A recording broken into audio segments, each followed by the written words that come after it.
こんにちは、僕の名前はPraisedscooter。ちょっと待って。Estás bien ahora? Madre de pu- Hello everyone, Praisedscooter here, and welcome to my top 10 games of 2021. The year of 2021 itself was a year of re-emergence for a lot of people, so to say. And with that last year and a half folks have had, people are coming out of hiding with new skills, personality tics, and appearances. Personally speaking, I learned a whole new editing suite, and I'm also learning a new language if it wasn't evident by the introductory skit. But we're not here to talk about that now. We're here to talk about video games. And video games this year were pretty amazing, actually. So many good games came out that I don't think any one person could have a hope of sampling them all. Though it probably doesn't help that there were a ton of remakes that came out this year. But let's get back on topic to the topic of this video of my top 10 games. Now these entries are only from games that I was able to play this year, and as such don't reach other platforms. As in, I don't own an Xbox Series whatever or a PlayStation 5. These choices are purely my personal favorite titles released this year, and are not meant to be a blanket statement on what is the best of the best games released this year. With that being said, let's move on to my top 10 games of 2021. First, before we get to the actual top 10 list, let's go over a few honorable mentions. These are games that I either haven't had enough time to consider them for the top 10 list itself, came out in a previous year, or are just shy of breaking into the top 10 list itself. First up is Yu Yu Jitaki no Yukarin. This title is a fairly safe, straightforward platformer set in the Touhou universe. I initially played this game due to my crippling addiction to the Touhou franchise, but was won over by the adorable visuals and fairly tight platforming. It probably also helps that playing this game is like playing a Kirby game where you always have the fighter and suplex abilities at all times. Next on this list is New Pokemon Snap. This is the one title in this segment that I've had the ability to play all the way through, even doing the 100% completion of the game. And I feel like that's what soured the game for me. Playing through the game casually, just trying to go through all the stages is a fun time. Trying to get pictures of all the Pokemon in their various poses though, especially for the research requests, is a bit of a headache that took this game full of mystical wonder and awe and made it into what felt like homework and a tedious chore. Another contender, but my own lack of time held this entry back, was Death's Door. A beautiful game with very weighty and deliberate combat, with lighthearted writing. This game would probably be in my top 5 games for this year easily if I had the ability to play more than an hour of it. Another honorable mention is Anna Lynn. This title is a very charming game that feels like it was made in the glory days of arcade score attack titles. You can play it however you like, as a classic arcade game going as far as you can in the level progression with what limited lives you have, or you can continue when you've lost all your lives, taking a score penalty and proceeding through the stages as you would normally. And lastly, Tales of Arise, the newest entry in the Tales of series. This story hits very hard notes of hierarchy and supremacy. With the dark story in tow, the combat is very simple, but can be multifaceted depending upon what titles and skills you give your units and make them play to a certain playstyle. Of the little time I've been able to spend in the game, the main protagonist has become a dodge tank that counters every enemy's whiffed attack, with Shion playing the stay away game with gunfire and spells. I want to get into this world much more, but I just lack the time to right now. And it makes me equally upset because I have yet to get to the character I want to play as most in this game. Kisara, please let me play my badass paladin, Kisara!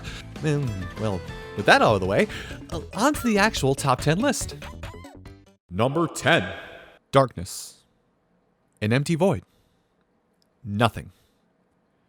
What do you build from what is essentially not there? Everything, with number 10's game of Loop Hero. Loop Hero presents the story that everything has been removed from existence, but for unknown reasons, your character has been brought back from the nothingness to attempt to find the reason why everything was removed, and subsequently, how you are able to bring it back from the brink. You, as the player, actually have very little impact on the actual combat, but have the ability to change the world into whatever you need or want. But every action has both positive and negative attributes. You can have your hero complete quests to get more gear as he treads the loop by building towns, but those towns will occasionally be ransacked by thieves, making it difficult to claim your rewards. You can give yourself a nice health buff by building massive mountain ranges. But beware, for brutal harpies and gargoyles come from those mountain peaks to slay you on your endless march. And as you collect rewards from your journeys, you can either stop your quest early and rebuild a settlement to give you a better starting point, more classes, and other boons. Or you can press your luck and defeat the fiend that appears on the loop that bars your progress forward into the next chapter. And though the art style is oddly primitive, it and the music help set this atmosphere of nothingness and loneliness perfectly. And I did not notice this immediately, but as you fill the map around your loop with more and more tiles, the music will add more instruments and even pick up the tempo as you go further along your journey and crescendo as the boss of each chapter appears. Loop Hero is a great time waster as well, as it does have an AFK clicker type feel to it. So you can kind of leave the game go a while you're watching something in the background and just glance over every now and again and check on it to make sure your run is going well. Number 9. Number 9 on this list goes to one of those aforementioned remakes, Wonder Boy 4, Asha in Monster World. The game this remake was based on wasn't even available in the United States until 2012, and only as a virtual console purchase. So having this title remade allows many folks, myself included, experience this entry in the Wonder Boy series for the first time. And as an added bonus, the makers of this remake actually included the original Wonder Boy 4, Asha in Monster World, available on the platform you bought the game on. The graphic style of this game is fantastic, and something I can only call ArcSys black magic, where even though everything is in 3D, it all looks like it is in 2D, as if drawn carefully by hand. I was wowed by this particular art style a few years ago, which does ruin a little bit of the spectacle of it for me now, but it still wows me every time a game does this art style. The reason I enjoyed this game so much is that there is a classic form of difficulty to the game, but tweaked a tiny bit to be in line with current game difficulties. You can blaze through the game if you just want to play it for the sake of playing it, and it will be harder by the end of the game. Why, might you ask? Because collecting all the gems floating in the air, effectively going from 100%, will give you more health to work with, and in turn has you exploring more of each of the levels in this game. This exploration has you trying out the effects of your Pepe Le Pew, as it too changes as you play the game, from being a simple platform to being a long and double jump, to being a hindrance to your movement but still necessary to complete a level. This one mechanic continually changes how the game plays, while leaving the core of the game to jump and slash your sword unchanged, so there's at least some level of familiarity even amongst the changing mechanics. I've never really played through a Wonder Boy game until this one, so I feel confident in this statement that if this was a standalone title without any brand name to stick to it, it would still stand pretty high in the rankings for a good platformer. Number 8. Alright, what's the number 8 game? Too late, Jump. It's a Wario. WarioWare Get It Together is a brand new, not recycled entry in the minigame frantic, gross out humor game series of getting a high score of microgames beaten. The twist up with this entry is in what I will call the squared mechanic. WarioWare has always been about recognizing the objective and completing it in a very limited amount of time, excluding the boss stages of course. This time around, that mentality is squared. You choose or are given a random member of the WarioWare staff. In about 5 seconds, you have to recognize who you're playing as and what they do. Due to the nature of the game, this is barely enough time to parse everything in time for the microgame loads. You have 10 seconds to recognize what the microgame is and how your character's skill can be used to beat that microgame. And this is what I mean by the squared mechanic. You effectively have to do WarioWare times WarioWare every time a microgame comes along. It's a very simple approach to something super established, but it's very good to keep your brain thinking constantly the whole time instead of falling asleep partway through a run or giving up because you're done with the run. Number 7. At a position that's unfortunately not able to be a wordplay pun is Mario Golf Super Rush. I'm very much a fan of the Mario Golf games, but even I will recognize that this title plays things closer to the game that made me fall in love with the series. Like Mario Golf on the Nintendo 64, this game tries to be a little more grounded in reality, while still having that weird Mario wackiness spin to it. This game also feels like it's taking the Mario Tennis Aces approach to things with power shots, where instead of just having X amount of power shots per course, you will build up to a power shot over time that you can use on whatever you like for a pinpoint accurate shot, or to use it for destructive purposes, whatever floats your boat. The speed golf aspect is really neat, where everyone just plays at once. You no longer have to take turns to play golf, you all just go. Granted, you can still play the original style of golf where you all take turns, but it's much more fun to slam into each other in a mad dash to find your ball.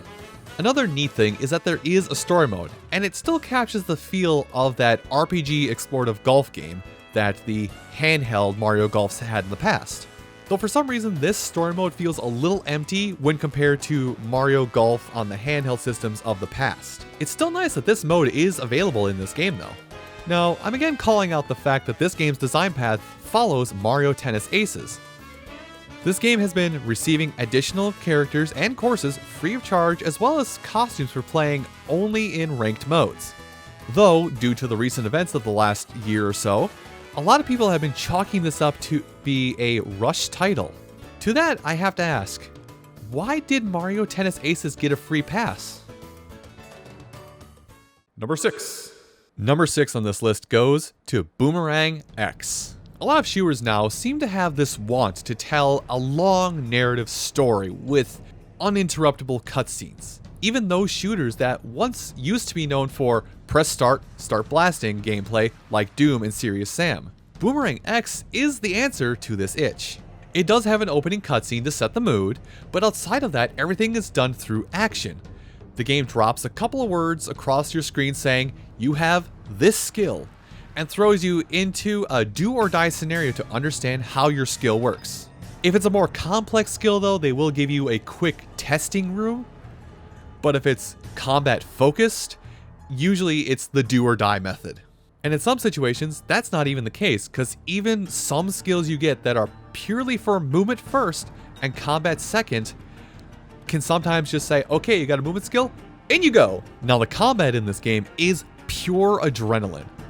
You spawn in a room, walk up to the item that starts the trial, and the moment that happens, it is non-stop movement. Sharpshooting some far-up enemies, comboing 2 enemies in a line to put a quote-unquote shotgun blast in your reserve, flying around the backsides of enemies to hit weak points, slowing down time for the skill shots or weak point shots.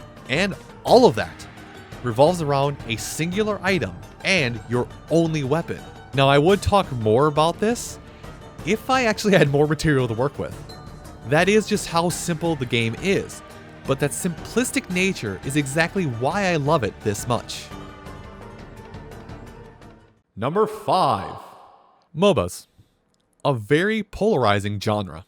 Some people play this genre of game and nothing else. No, seriously, some people wake up to the launcher window and only go to bed when they pass out mid-match at 4 in the morning. Or they hate the game with all their heart. Sometimes both at the same time. Anecdote aside, my number 5 entry, Pokemon Unite, is a much more player-friendly approach to the MOBA genre.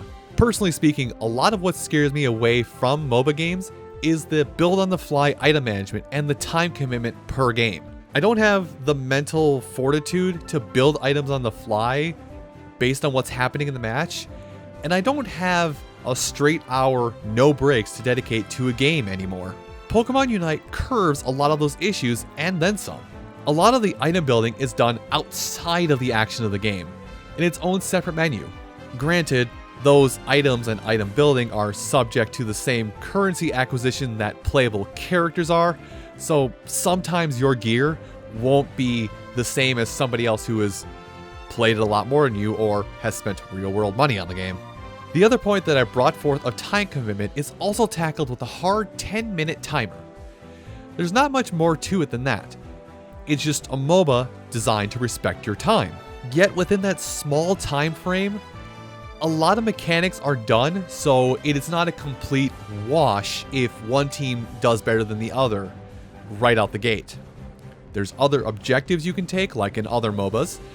There is a huge comeback mechanic at the last 2 minutes, which I don't know if that is the case for every MOBA, but Pokemon Unite has it.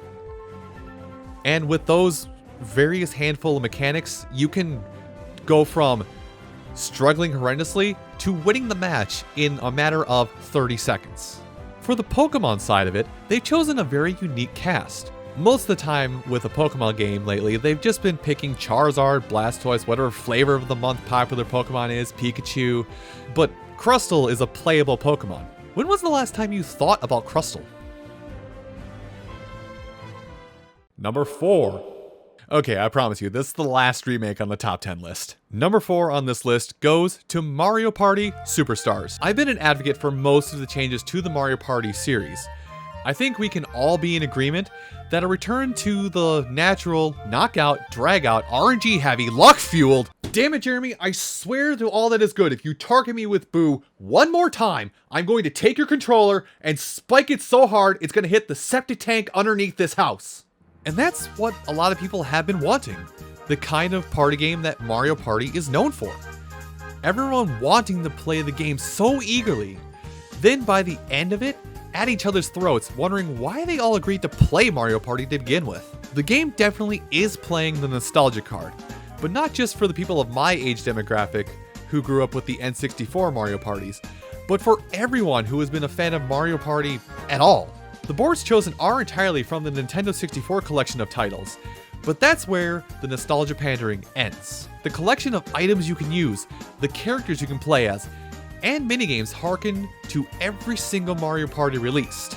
This game is what a best of the best Mario Party game should be, and I'm glad it's the first time this has been tried. Yep, first time ever. Number 3. Monster Hunter Rise. Where do I begin? A while ago, I played Monster Hunter for the first time with Monster Hunter World.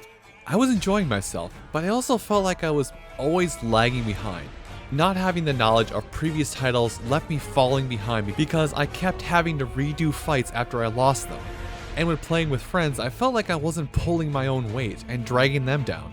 But in Rise, we were all on the same level. Nobody was outpacing each other because we were all learning the game together, even if we were playing by ourselves. A new major mechanic introduced in this one is wire bugs, and with them, some mechanics were removed. Well, rather, they've been tied to the wire bugs. Weapons now have more of a flow to them than ever before, thanks to the wire bugs, and you can use them how you wish in your combat style. Are you a fan of Unga Bunga? You can spend all of your wire bugs to cave in a monster's dome. You like to play it safe?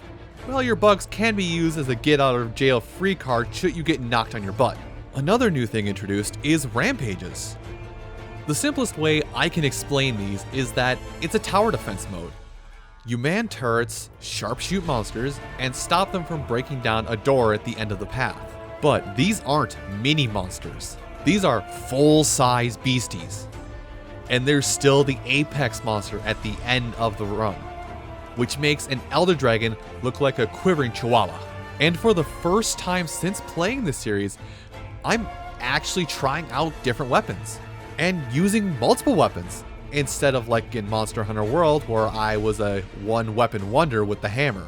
Well, the hammer is now in the slammer, and now Switch Axe is my best friend, and dual blades, and insect glaive, and sword and shield.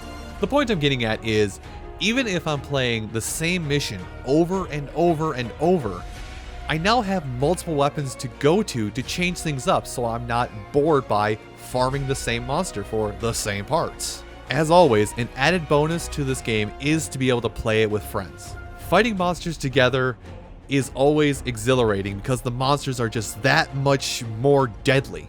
Or you and your friends can do dumb things in the Gathering Hub, which is always fun. As of now, I am entirely ready for Sunbreak, now that I'm actually a competent hunter and not dead weight.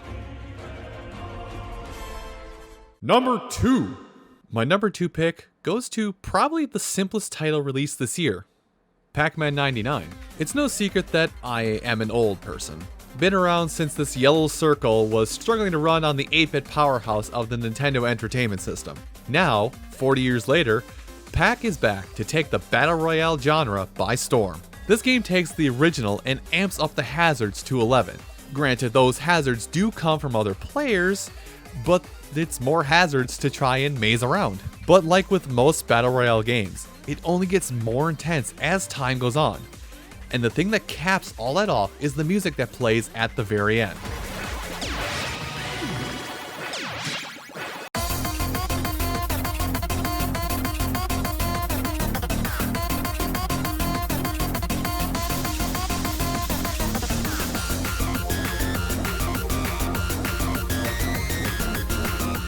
Before we move on to my number one game from 2021, let's look back at all the entries so far and see if you guys can kind of get an idea what my favorite game is this year. At number 10, we have Loop Hero.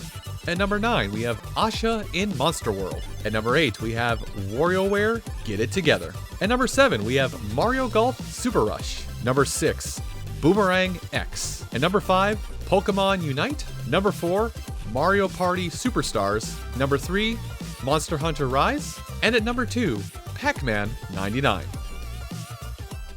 Number 1! What if something you fear the most is something inside of you that you can't control? My favorite game of this year is Metroid Dread. Mercury Steam and Nintendo have come together to give us the first proper new entry in the Metroid series since Fusion. 19 years in the waiting. And this game has been worth all of that wait. A little backstory for myself. I never played the still critically acclaimed Super Metroid until about 7 years ago. And playing through Fusion only happened a couple years ago.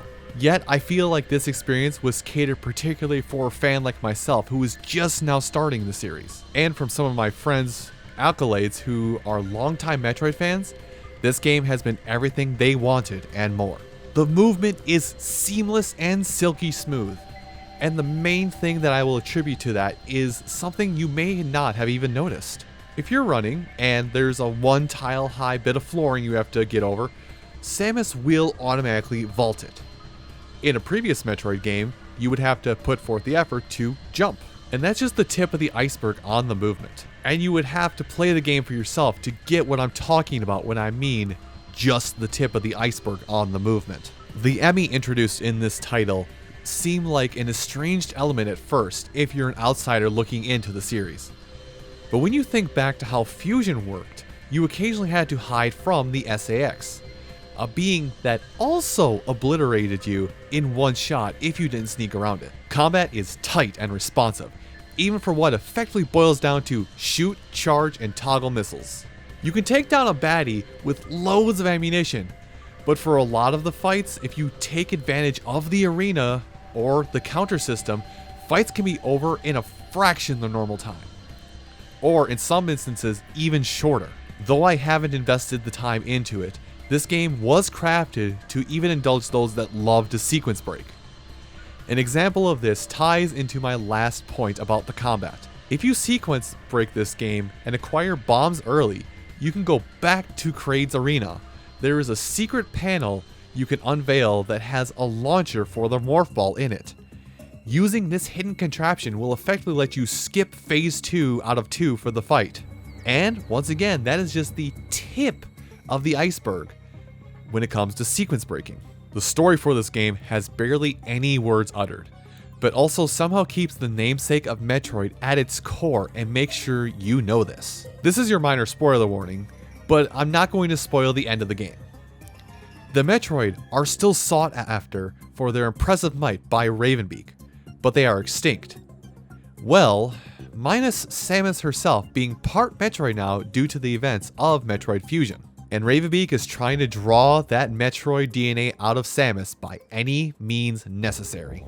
Before this game had come along, I held Fusion as my favorite Metroid title. And I know many people, possibly yourself included, will say Super Metroid is their favorite entry in the series. Many people, myself included, now hold Dread as the best Metroid title. Some even stating that it's their favorite game of all time. And that is my top 10 games from this year. Do you guys share some of the same opinions as me, or do you have different games that you thought were some of the best this year? Let me know down in the comments what your favorite games were this year.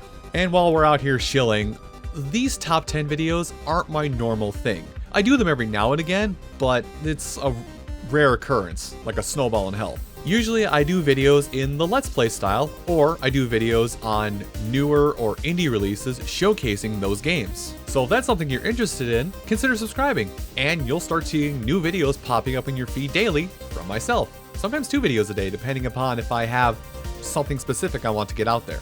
Now, I also do have a Patreon if you want to support that way, but I don't put anything exclusive on the Patreon page. I treat that like a glorified tip jar. Also, I stream on Twitch 3 days a week if you prefer live interactive gaming instead. With all that said and done, thank you all so much for watching this top 10 video, and here's to a great 2022.